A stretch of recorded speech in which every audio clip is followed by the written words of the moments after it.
नमस्कार। सभी का आज के लेक्चर में स्वागत है। आज कक्षा 11 प्रत्यास्थता का पार्ट 3 आपके बीच लेकर आए हैं। पार्ट 3 आयतनात्मक प्रत्यास्थता गुणांक। पार्ट 2 में हमने यंग प्रत्यास्थता गुणांक आपको पढ़ाया था। रबड़ की अपेक्षा स्टील अधिक प्रत्यास्थ है, ये बताया था।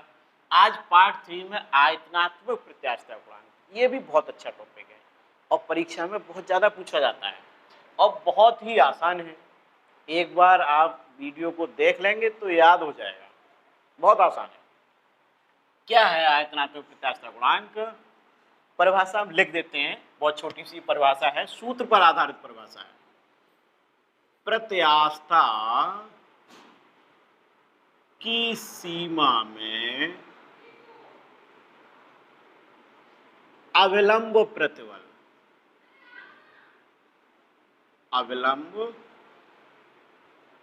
प्रतिबल तथा आयतन विकृति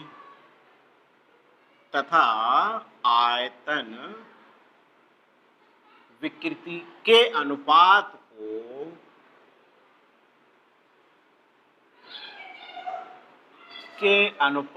को यहां से लिख देते हैं,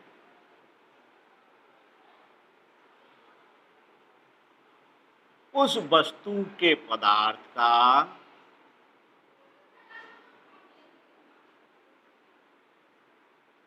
आयतनात्मक प्रत्यास्थता गुणांक कहते हैं। आयतनात्मक लिख दो, आयतन लिख दो, एक ही बात है। प्रत्यास्थता गुणांक कहते हैं।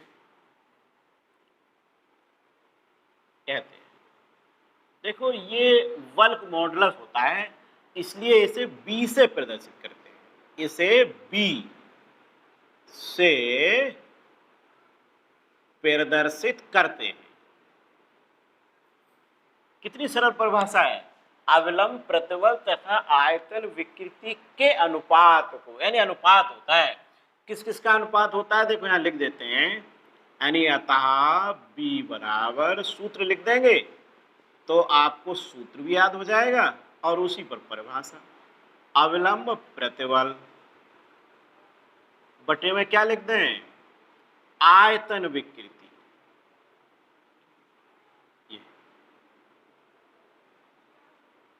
अविलंब प्रतिबल बटा आयतन विकृति को लिखा है। अविलंब प्रतिबल आयतन विकृति के अनुपात को आयतनात्मक प्रत्यास्थता गुणांक कहते हैं। सूत्र हो गया, B से प्रदर्शित करते हैं, क्योंकि बल्क मॉडुलस और प्लास्टिसिटी होता है तो B से प्रदर्शित करते हैं। हो गया। अब देखो थोड़ा सा आगे और यहां से लिखते हैं, माना किसी वस्तु का प्रारंभिक आयतन B है, यदि इस पर, यदि वस्तु पर, ऐसे लिखिए, दाब P डालते हैं तब आयतन में परिवर्तन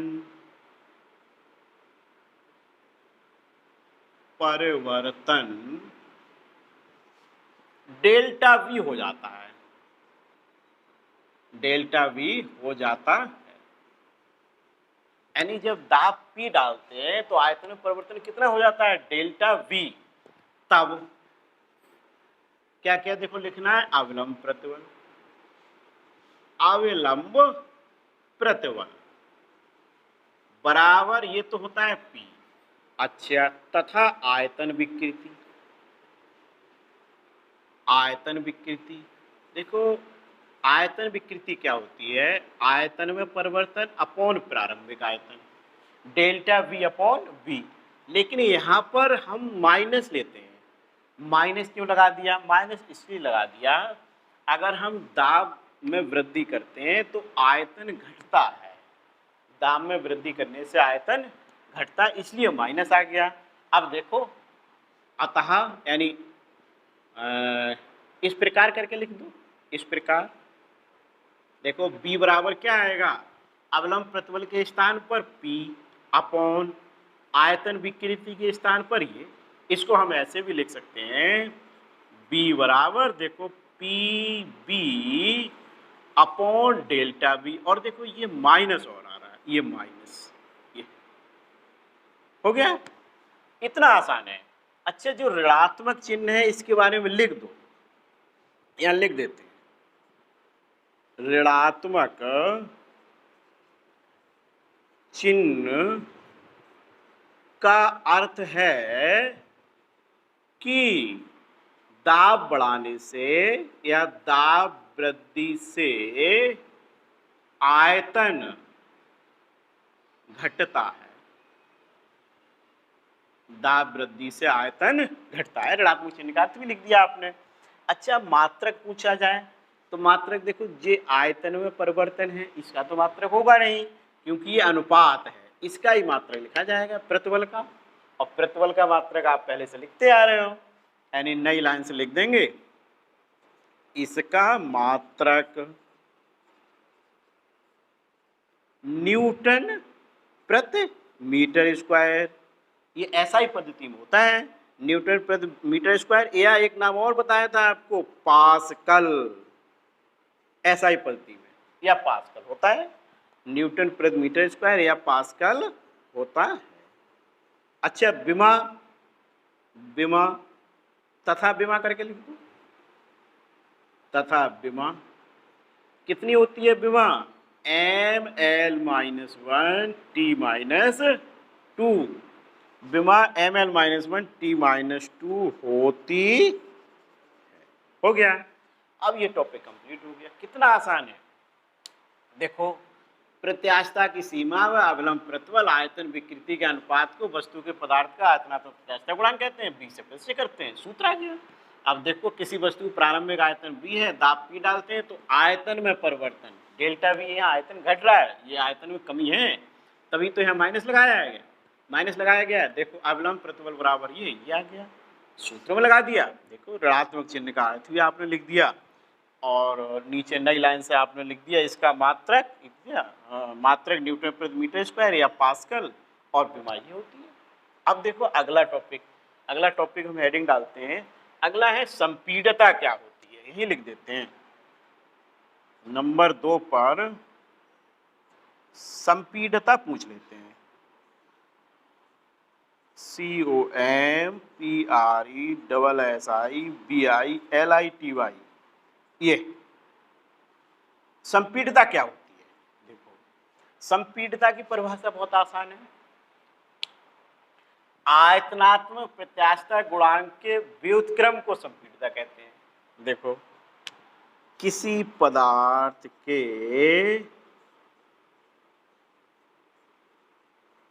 आयतनात्मक प्रत्यास्थता गुणांक के व्युत्क्रम को, ये व्युत्क्रम होता है, व्युत्क्रम को क्या कहते हैं, उस पदार्थ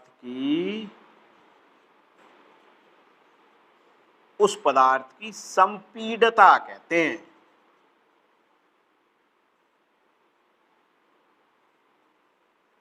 इसे ये लिखा है हमने बीटा से, इसे बीटा से प्रदर्शित करते हैं, इसे बीटा से प्रदर्शित करते, इसे बीटा से प्रदर्शित करते हैं। अब देखो, क्या सूत्र इसका आएगा, सूत्र आएगा बीटा बराबर 1/b। बीटा बराबर 1/b क्या लिखा है आपने, किसी पदार्थ के आयतनात्मक प्रत्यास्थता गुणांक के व्युत्क्रम को उस पदार्थ की संपीडता कहते हैं, बीटा से प्रदर्शित करते हैं। अच्छा, बीटा बराबर 1/b, इसको बंद कर दो, बीटा बराबर 1/b। अच्छा, मात्रक क्या होगा इसका, इसका मात्रक देखो क्या था, न्यूटन प्रति मीटर स्क्वायर, और इसका मात्रक क्या होगा, नई लाइन से लिख देते हैं, दूसरे पेन से लिख देते हैं, इसका मात्रक मीटर स्क्वायर प्रति न्यूटन, इसका मात्रक मीटर स्क्वायर प्रति न्यूटन तथा विमा। अच्छा, विमा क्या होगी, इसकी विमा देखो ये है तो चेंज हो जाएगी, यानी कि विमा यहां लिख देते हैं, m की घात क्या हो जाएगी -1 l, और t की घात देखो 2, ये विमा होगी, इतनी विमा मात्रक, इतना विमा इतनी होगी, ये लिख दो, बस हो गया, संपीड़िता भी खत्म हो गया। यानी हमने 2 टॉपिक पढ़ा दिए आपको। संपीड़िता बहुत ही आसान है, किसी पदार्थ के आयतनात्मक प्रत्यास्थता गुणांक के व्युत्क्रम को उस पदार्थ की संपीड़िता कहते हैं। अब देखो अगला टॉपिक है दृढ़ता गुणांक। देखिए दृढ़ता गुणांक सन 21 में जो एग्जाम होने वाला है उसमें कोविड-19 के कारण ये टॉपिक हटा दिया गया है, ये इस बार कोर्स में तो नहीं है, लेकिन इसी बार तो नहीं है, जो बच्चे आपसे पहले कक्षा 11 पास कर चुके हैं या जो 22 में करेंगे, जो 20 में कर चुके हैं, उन्होंने ये पढ़ा है, तो ये कंपटीशन एग्जाम में आएगा, तो आप इसको तैयार कर लेंगे, आप इसको लिखेंगे भी और तैयार भी करेंगे। लेकिन हाँ, कक्षा 11 के कोर्स से इस बार, केवल इस बार इसको हटा दिया गया है, वैसे ये सिलेबस में है, इस बार कोविड-19 के कारण ये टॉपिक हटा दिया है, लेकिन इसको आप पढ़ेंगे। एक टॉपिक इसके बाद हम और पढ़ाएंगे पायसन अनुपात, वो भी इस बार कोर्स में नहीं है, लेकिन दोनों को लिखना है। देखिए दृढ़ता गुणांक क्या होता है, मॉडुलस ऑफ रिजिडिटी क्या होती है, ये भी एक सूत्र पर आधारित परिभाषा है, लिख देते हैं, बहुत छोटी सी परिभाषा है, प्रत्यास्थता की सीमा में, सूत्र पर ही आधारित परिभाषा है ये, अपरूपक प्रतिबल, अपरूपक प्रतिबल तथा अपरूपण विकृति के अनुपात को उस वस्तु के पदार्थ का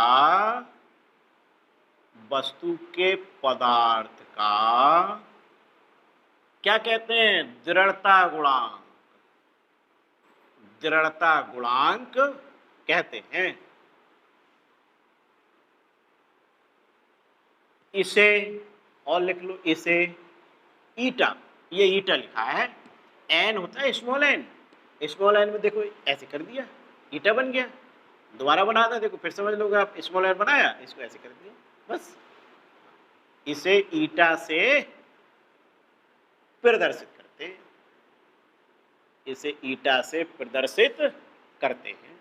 अब देखो सूत्र लिख लो, ईटा बराबर, यानी ईटा बराबर क्या लिखोगे, अपरूपक प्रतिबल, अपरूपक प्रतिबल बटा क्या लिखें, अपरूपण विकृति, बन गया, अपरूपक प्रतिबल तथा अपरूपण विकृति। अच्छा, ईटा बराबर ये होता है F/A, और अपरूपण विकृति को थीटा, तो इसको ऐसे भी लिख सकते हैं F/A थीटा। जितने भी दृढ़ता गुणांक हमने पढ़ाए, यंग प्रत्यास्थता गुणांक, आयतनात्मक प्रत्यास्थता गुणांक और अब दृढ़ता गुणांक, 3 गुणांक पढ़ाए, तीनों का मात्रक एक ही, क्या, इसका मात्रक क्या लिखेंगे, न्यूटन प्रति वर्ग मीटर, क्योंकि थीटा का मात्रक होता नहीं है, ये विकृति का मात्रक होता नहीं है, प्रतिबल का मात्रक वही, या पास्कल, ये किसमें है, एसआई पद्धति में। तथा विमा, नई लाइन से लिख देते हैं, तथा इसकी विमा लिख देंगे, मात्रक कितना होता है, तथा इसकी विमा भी समान होगी, कौन सी समान होगी, जो यंग प्रत्यास्थता गुणांक की थी, आयतनात्मक प्रत्यास्थता गुणांक की थी, वो दृढ़ता गुणांक की होगी। हो गया, कितना आसान है। अब देखो अगला टॉपिक है अपना पायसन अनुपात। पायसन अनुपात क्या होता है, पायसन्स रेशो है ये क्या होता है, ये भी बहुत सरल परिभाषा है, लिख देते हैं, प्रत्यास्थता की सीमा में पार्श्व विकृति, ये विकृति का अनुपात होता है, तथा अनुदैर्ध्य विकृति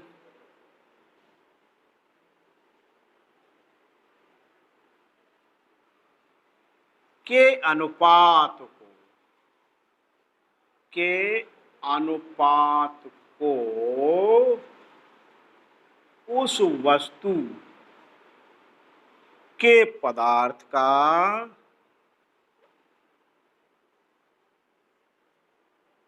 क्या कहते हैं? पायसन अनुपात।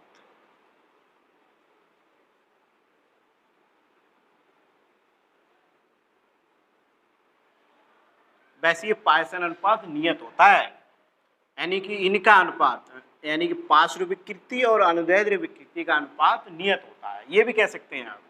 और ये भी सही है, प्रत्यास्थता की सीमा में पार्श्व विकृति तथा अनुदैर्ध्य विकृति के अनुपात को उस वस्तु के पदार्थ का पायसन अनुपात कहते हैं। इसे सिग्मा से प्रदर्शित करते हैं, इसे सिग्मा से प्रदर्शित करते हैं।